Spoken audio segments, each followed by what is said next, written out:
दोस्तों, कई बार हमारी जिंदगी में कुछ ऐसी परिस्थितियां आ जाती हैं जब हम दूसरे लोगों की वजह से परेशान होने लगते हैं।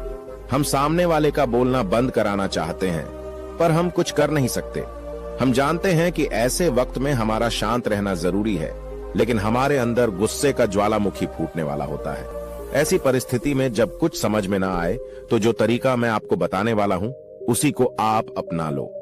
इससे आपका गुस्सा कम हो जाएगा, आपके चेहरे पर प्यारी सी मुस्कुराहट आ जाएगी और आपका गुस्सा हमेशा के लिए खत्म हो जाएगा। दोस्तों, एक सच्ची कहानी के माध्यम से गुस्से को दूर करने का प्रयास करते हैं। भारत ने कभी उन लोगों का इतिहास नहीं लिखा या संभाल कर नहीं रख पाया जो वास्तव में भारत के हीरे थे, और हम ऐसे महान लोगों को भूलते भी जा रहे हैं। दोस्तों, आज से करीब 1500 साल पहले चीन में वू नाम का एक राजा था जो बौद्ध धर्म का महान संरक्षक था। उसका बड़ा मन था कि भारत से कोई बौद्ध शिक्षक चीन आए और बौद्ध धर्म के संदेशों का प्रचार प्रसार करे। इसके लिए उसने भरपूर तैयारियां भी की। ये तैयारियां कई सालों तक चलती रहीं और राजा इंतजार करता रहा, लेकिन कोई भी बौद्ध गुरु भारत से नहीं आया। दिन बीतते गए और देखते ही देखते राजा 60 साल का हो गया। फिर एक दिन संदेश आया कि 2 महान परम ज्ञानी गुरु हिमालय पार करके चीन आएंगे और बौद्ध धर्म के संदेशों का प्रचार करेंगे। यह सुनकर सब तरफ जैसे उत्साह का माहौल बन गया और राजा भी इस खुशी में एक बड़े उत्सव के आयोजन की तैयारी में लग गया। कुछ महीनों के इंतजार के बाद चीन राज्य की सीमा पर 2 लोग नजर आए।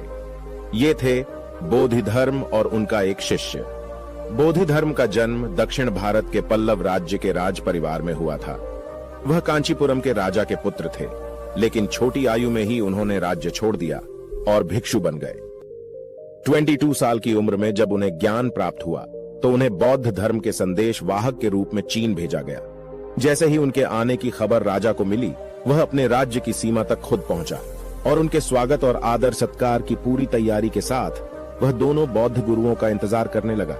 जब यह भिक्षुक वहां पहुंचे तो वे काफी थक चुके थे, क्योंकि उन्होंने बहुत लंबी दूरी भारत के दक्षिण से होते हुए हिमालय को पार करते हुए चीन पहुंचे थे। राजा वू ने उन्हें देखा तो उसे बड़ी निराशा हुई। दरअसल उसे बताया गया था कि उन दोनों में से एक बहुत बड़े ज्ञानी हैं और इसलिए वह उनकी प्रतीक्षा कर रहा था, लेकिन यह तो महज 22 साल का एक लड़का निकला। दूसरी तरफ पर्वतों में महीनों की लंबी यात्रा से थके हुए बौद्ध धर्मा भी राजा पर अपना कुछ खास प्रभाव नहीं छोड़ पाए। खैर, राजा निराश तो बहुत हुआ, लेकिन उसने किसी अपनी निराशा को छुपाया और दोनों भिक्षुओं का स्वागत किया। उसने उन्हें अपने शिविर में बुलाया और उन्हें बैठने का स्थान देकर उनके भोजन की व्यवस्था की। इसी बीच जैसे ही उसे सवाल पूछने का मौका मिला, उसने बोधिधर्म से कहा, क्या मैं आपसे एक प्रश्न कर सकता हूं? बोधिधर्म ने कहा, बिल्कुल राजन, तुम्हारे मन में जो भी विचार है उसे बेहिचक पूछो। उसने बोधिधर्म से पूछा, मैं हर रोज भगवान बुद्ध के बताए मार्ग पर चलने का प्रयास करता हूँ, फिर भी कभी कभी मुझ पर क्रोध इतना हावी हो जाता है कि मैं अपना आपा खो बैठता हूँ। मेरा अपने आप पर कोई वश से ही नहीं रहता। कृपया बताएं कि क्रोध से बचने के लिए हमें क्या करना चाहिए। इस पर बौद्ध धर्म ने कहा, आज मैं तुम्हें यह बताऊंगा कि किन किन परिस्थितियों में तुम्हें क्रोध करना चाहिए और किन किन परिस्थितियों में तुम्हें क्रोध नहीं करना चाहिए, और अगर तुम्हें बार बार क्रोध आ रहा है तो उसे दूर करने का उपाय भी बताऊंगा। पहले मैं तुम्हें यह समझाऊंगा कि अगर तुम्हें बार बार क्रोध आ रहा है तो उसे दूर कैसे किया जाए। बोधिधर्म ने कहना शुरू किया, जो व्यक्ति लालच और मुंह में अंधा बनकर हर समय भोग विलास और संग्रह के चिंतन में लगा रहता है, उसमें सुधार की गुंजाइश कभी नहीं होती है। इसलिए अपना व्यक्तिगत जीवन अधिक सरल बनाओ। यह संसार नाशवान है, इसका ज्ञान होना चाहिए। कोई भी परिस्थिति सदा एक जैसी नहीं रहती है। बुद्ध जर्मनी सम्राट से कहा, चलो मान लेते हैं आज तुम दुनिया के सबसे अमीर सम्राट हो। क्या तुम कई युगों युगों तक सम्राट बनी रहोगी? अर्थात बिल्कुल भी नहीं। एक दिन तुम्हारी भी मृत्यु होगी और तुम्हारे मरने के बाद हो सकता है यहाँ का राजा कोई और बने। यह भी हो सकता है कि उसके कमजोर शासन की वजह से पड़ोसी देश का राजा आक्रमण करे और तुम्हारे द्वारा बनाई गई सारी धन दौलत को लूट कर लेकर चला जाए। मेरा कहने का मतलब यह है कि इस दुनिया में कुछ भी स्थायी नहीं है। थोड़ी देर के लिए मानते हैं तुम्हारा किसी के साथ झगड़ा हो गया है, लड़ाई है और उसके प्रति बहुत ईर्ष्या पैदा हो रही है। इतनी ईर्ष्या पैदा शुरू हो गई है कि अब तो मुझसे बात करना भी पसंद नहीं करती, उसे देखना भी पसंद नहीं करते हो। ऐसा कई सालों से चला आ रहा है। और धीरे धीरे समय भी बीत जाएगा। ईर्ष्या की जलन में अपने शरीर को खुद ही अंदर जला रहे हो। और जैसा कि मैं पहले बता चुका हूं, यह संसार नश्वर है। एक दिन तुम बूढ़े हो जाओगे और अपनी ईर्ष्या के साथ मर जाओगे। इसलिए जब तक जियो, खुशी मन से जियो। वर्टिकल बार, किसी के प्रति क्रोध, ईर्ष्या की भावना न रखो। ईर्ष्या और क्रोध हमारे शरीर को नष्ट करता चला जाता है। जब तक हम जीते हैं, ठीक सेज भी नहीं पाते, अपनी इस सुंदर जिंदगी का आनंद भी नहीं ले पाते, क्योंकि हमारे मन में हर समय क्रोध, ईर्ष्या की भावना पनप रही होती है। अब हम कुछ उपाय बता रहे हैं, उसे ध्यान से सुनना, जिसके जरिए तुम अपने क्रोध को दूर कर सकते हो। पहला तो यह है कि हर रोज ध्यान करो। इससे क्या होगा कि तुम अपने अंदर की ऊर्जा को समझने में मदद पाओगे। तुम समझ पाओगे कि तुम्हें किस बात को लेकर सबसे ज्यादा गुस्सा आ रहा है। ध्यान में तुम उसे समझने की कोशिश करो कि गुस्सा आ कहां से रहा है, किस बात को लेकर आ रहा है। क्या हम जिस बात पर गुस्सा कर रहे हैं वह वास्तव में गुस्सा करने योग्य है या नहीं। ज्ञानी उस व्यक्ति को माफ कर दो जिस व्यक्ति के प्रति गुस्सा आ रहा है, क्योंकि अगर आप उसे माफ नहीं करते हो तो आप गुस्से को त्याग नहीं पाओगे और फिर गुस्सा आपके शरीर को अंदर ही अंदर जलाता रहेगा और धीरे धीरे तुम कमजोर पड़ने लगोगे और तुम्हारे सोचने समझने की शक्ति कम होती जाएगी।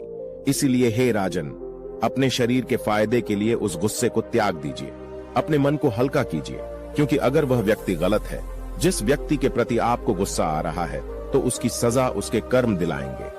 कर्म कभी भी उसे माफ नहीं करेंगे। इसी बात को सोचकर आप गुस्से को त्याग दीजिए, क्योंकि जिस व्यक्ति का जैसा कर्म होता है उसे वैसा ही फल मिलता है। अगर सामने वाला व्यक्ति गलत है तो उसे उसके बुरे कर्मों की सजा जरूर मिलेगी। फालतू में गुस्सा कर आप अपने शरीर को चोट पहुंचाई है, क्योंकि गुस्सा आपको परेशान करता रहेगा। आप अपनी जिंदगी में कुछ नया नहीं सोच पाओगे, कुछ नया नहीं कर पाओगे। बुद्ध धर्मा ने आगे कहा, तुम्हारा क्रोध करना तब जायज है जब कोई जानबूझकर बार बार गलती कर रहा है और आप बार बार उसे माफ करते जा रहे हो। अर्थात जहां पर बहुत ज्यादा अन्याय हो रहा है, कोई आपके साथ बार बार बदतमीजी से पेश आ रहा है, आप उसको समझा भी रहे हो, फिर भी नहीं मान रहा है, तो वहां पर आप क्रोध कर सकते हो। क्योंकि अगर आप ऐसी स्थिति में क्रोध नहीं करोगे तो सामने वाला व्यक्ति, सामने वाला इंसान आपको परेशान करता रहेगा। वो आपको कमजोर समझकर बार बार आपको परेशान करता रहेगा, तो वहां पर आप गुस्सा कर सकते हो, क्योंकि आप अभी कोई साधु सन्यासी नहीं हुए हैं। लेकिन थोड़ी देर बाद आपको खुद को शांत करना होगा, खुद के गुस्से को ध्यान के जरिए त्यागना होगा। क्रोध से प्रतिक्रिया करने में बहुत ही ऊर्जा खर्च होती है। ऐसी प्रतिक्रिया हमें शक्तिहीन कर देती है।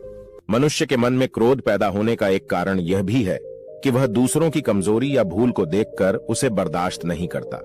वास्तव में दूसरों की कमजोरी अथवा भूल को देखकर क्रोध नहीं करना चाहिए। यदि कोई मनुष्य भूल करता है अथवा किसी बात को नहीं समझता है और उसे नहीं मानता या उसका विरोध करता है, तो उसे प्रेम से समझाएं अथवा सद्भावना युक्त और तर्क से उसे समझाने का प्रयास करना चाहिए। क्रोध को मिटाने का एक तरीका यह भी है। आपने कभी किसी 1 साल के बच्चे को रोते हुए देखा है? जब वह रोता है तब आप कहते हैं कि यह बच्चा है, इसको पता नहीं है कि क्या सही है और क्या गलत है। उस बच्चे के रोने से आपको तनाव नहीं होता है, आप परेशान नहीं होते हो, आप अपनी शांति भंग नहीं करते हो। यही तरीका आपको ऐसी परिस्थिति में अपनाना है। जब भी आपको कोई परेशान करे, आपको पता हो कि सामने वाला गलत है, आपको गुस्सा आ रहा हो और आप यह भी जानते हो कि आपका शांत रहना जरूरी है, तो आप दिमाग को परेशान करने की बजाय, अपने मूड को खराब करने की बजाय उस व्यक्ति का चेहरा अपनी कल्पना में थोड़ा बदल लें। कल्पना करें कि उसकी आंखें छोटी हो रही हैं और उसके सिर से बाल गायब हो रहे हैं। उसके चेहरे की जगह एक प्यारे से बच्चे का चेहरा लगा दें। सोचें कि वह 1 साल का बच्चा है जिसको पता नहीं है कि वह क्या कर रहा है, वह क्यों रो रहा है, वह क्यों चिल्ला रहा है, वह क्यों बड़बड़ा रहा है। आप उसे माफ कर दें। उसकी इस हरकत पर मंद मंद मंद मुस्कुराएं और सोचे कि अभी बच्चा है, इसे पता नहीं है किस वक्त क्या सही है और क्या गलत है। इस तरीके को आप कई जगह आजमा सकते हैं। दोस्तों, ये जिंदगी बहुत प्यारी है। इस प्यारी सी जिंदगी में आप अपना वक्त तनाव में क्यों बिता रहे हैं? खुश रहने से कोई नुकसान नहीं है, बल्कि फायदे ही फायदे हैं। दूसरों से बातचीत करते समय मित्र, भाई व माता जैसे स्नेही संबोधनों का इस्तेमाल की आदत डाल लें। बात करते समय सामने वाले को इससे अपनी वाणी में मधुरता आएगी। इससे स्वयं ही क्रोध नहीं आता और सामने वाले का भी क्रोध शांत हो जाता है। परिस्थितियां वैसी ही दिखती हैं जैसा हम उन्हें देख रहे हैं। हर चीज पर तनाव लेना बंद करें। उन्हें अपने मुताबिक ढालना सीखें ताकि आप खुश रह सकें। बहुत सी बातों में सम्राट नतमस्तक हो गया और फिर उसने अपने जीवन को सरल बनाने का अभ्यास शुरू कर दिया। दोस्तों, मुझे उम्मीद है इस वीडियो से आपको बहुत कुछ सीखने को मिला होगा। वीडियो अच्छी लगे तो चैनल को सब्सक्राइब करो। मिलते हैं एक और नई कहानी के साथ।